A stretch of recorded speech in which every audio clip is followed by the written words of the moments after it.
छिपाई हमने तुमसे? कौन सी छिपाई? पार्वती बोली तुमने आज दिन तक हमें कबू जा बताई जब तुम्हारे गले में जो मुंड पड़े जकिन कौन सौंपे के डरे जा बता किन के डरे जब माला में जो मुंड नहीं जकिन के तुमने कबू इतने दिन हुए हमें बताई?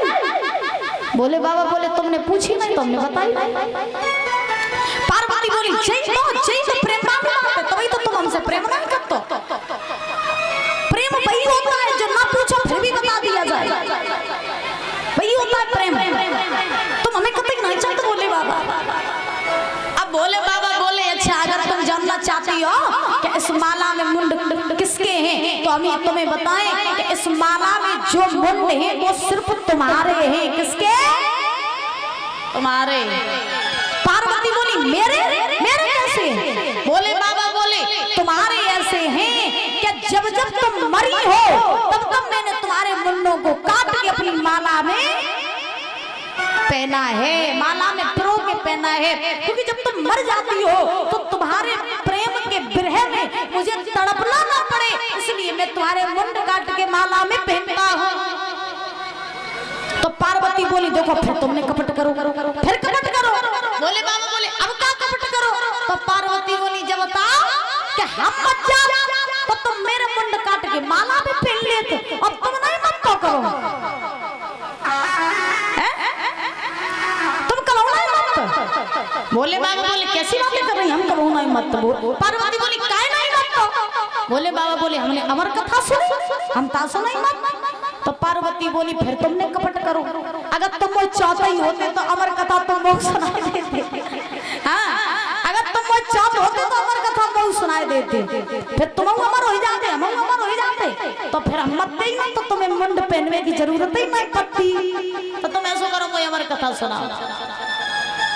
अब बोले बाबा बोले अमर कथा तुम नहीं सुन सकती। पार्वती बोली काय? बोले बाबा बोले अमर कथा सुनने के लिए एक स्थान पे बैठना पड़ता है, बिना खाए पिए अमर कथा को सुनना पड़ता है, बिना सोए अमर कथा को सुनना पड़ता है। पार्वती बोली जो कुछ वही हम सब कर लिए लेकिन अमर कथा सुनने की माने वो अमर कथा सुना। बोले बाबा अब पार्वती ने जिद पकड़ ली और जैसे ही पार्वती ने जिद पकड़ी कि हमें अमर कथा सुना तो बोले बाबा समझ गई कि अब काऊ की बात मानने वाली नहीं है। अच्छा पति कोई काम करे तो पत्नी को बताए और पति कोई काम करे तो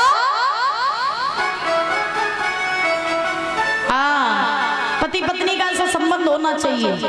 पत्नी कोई काम करे तो पति को बताए, पति कोई काम करे तो पत्नी को बताए। और आज के जमाने में तो बड़े बड़े काम हो जाते पति को कानों कान खबर ही नहीं होने दे। सही बात है। हाँ बड़े बड़े कांड हो जाते महाराज पति को कानों कान खबर हो ना, ऐसा जमाना आ गया है। अब ध्यान रखना श्री सूत जी समझा रहे 88,000 ऋषियों को कि हे ऋषियों पार्वती ने जिद पकड़ ली तो बोले बाबा पार्वती को लेकर के अमरनाथ की गुफा में आए। अमरनाथ की गुफा में बैठ करके भोले बाबा ने पार्वती को कथा सुनाई।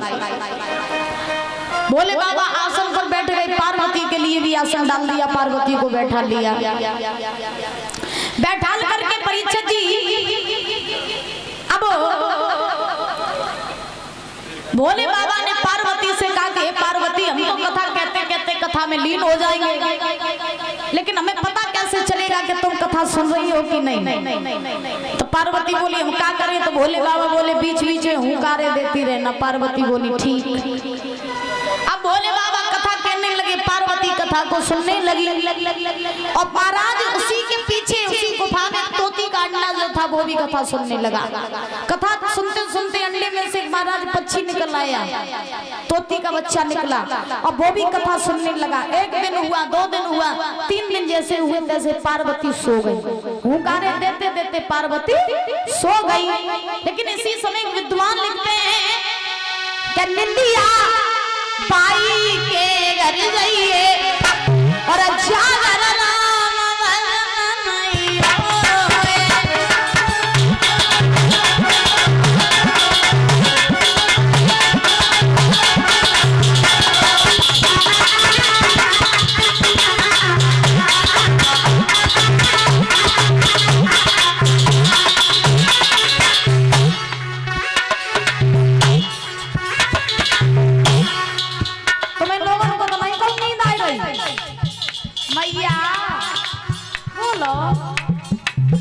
माई डियर मैया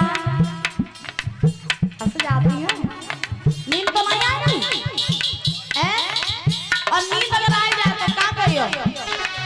निंदिया माई के गद रहिए जागर राम भजन नहीं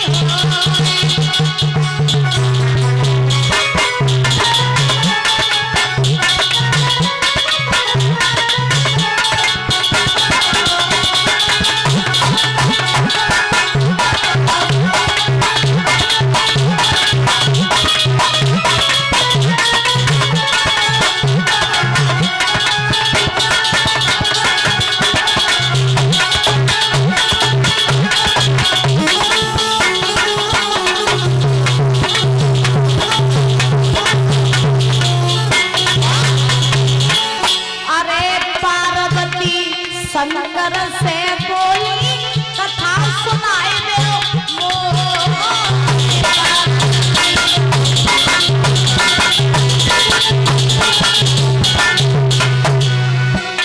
और शंकर जी ने कथा सुनाई दो पार्वती गई सोए निंदिया माई के रहिए जागर राम भजन नहीं होए।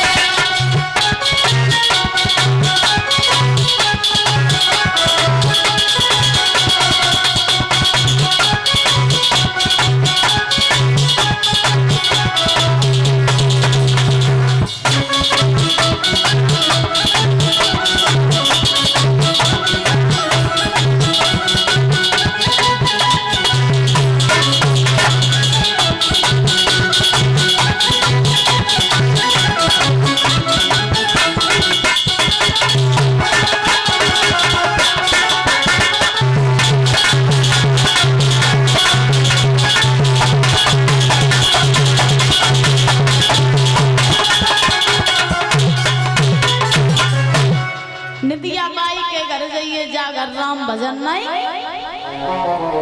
होए। अब पार्वती सोई गई। पार्वती की जगह वो तोती का बच्चा हुंकारे देने लगा और जैसे ही पार्वती के बच्चे वो तोती के बच्चे ने हुंकारे दिए पार्वती की जगह तो भोले बाबा तो समाधि में लीन थे। तो भोले बाबा नहीं जान पाए कि जो हुंकारे कौन दे रहे हैं।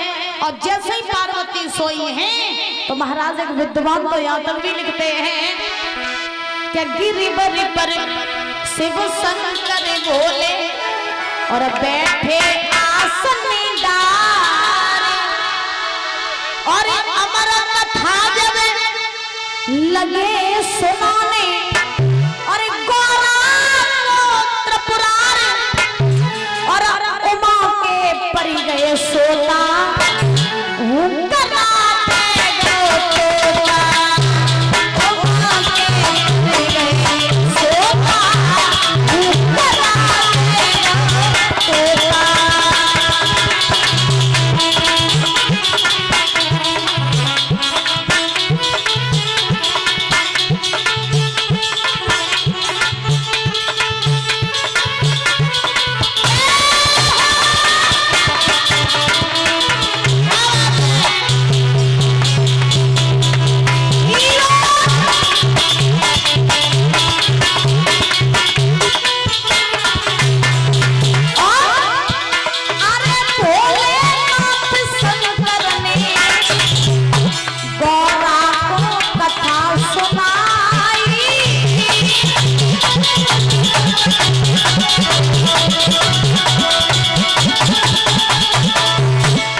पार्वती का बच्चा हुंकारे देने लगा।